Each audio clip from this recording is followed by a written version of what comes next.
Hello, ako si Tigay. So, nandito pa rin tayo sa Ben's Blong Cafe dito sa Binyan City, Laguna. At gagawa naman tayo ngayon Master Ben's ng Espresso Base. O diba, adik lang talaga sa kape.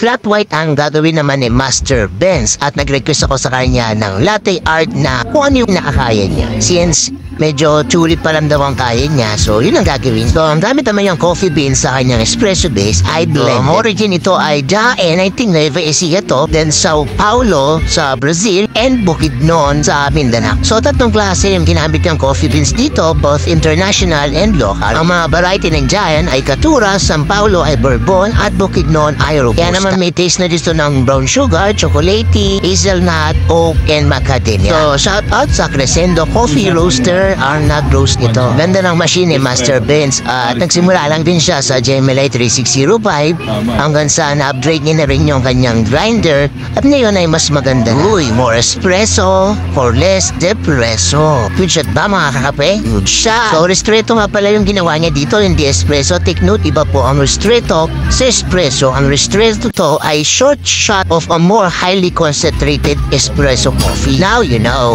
So ngayon steaming na tayo ng milk. So ibang milk ng flat white unlike sa latte, no? So, mas madami ang milk ng latte than flat white. Kaya, mas strong ang coffee ng flat white. So, sa iba, ginagamitan nila ito ng espresso shot. Sa iba naman, distretto shot. So, alin man doon pwede. So, ayan, bumubuhos na si Master Ben na tulip latte art. So, pinapagawan ko nga siya ng swan or something na mahirap. Pero, syempre, dyan muna siya sa mga basics, mga tulip latte art, at marami pa ang tusi ko, no? Syempre, hindi mawawala ating signature coaster, no? Dapat laging kasama yan. So sa mga gusto nga pala ng mga coaster resin bracelet na may kape, PM me lang ako.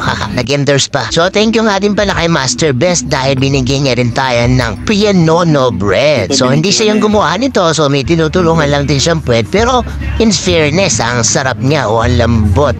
Ngayon na uli ako nakatikim ng pianono. Perfect sa ating flat white coffee. So tara, tikman na natin ang ating kape. At ito, ginawa ko na ang pinagbabawal na teknik na pinakaayon ng barista at huwag niyong gagawin ito sa harapan nila, kundi alam niyo na ang mangyayari.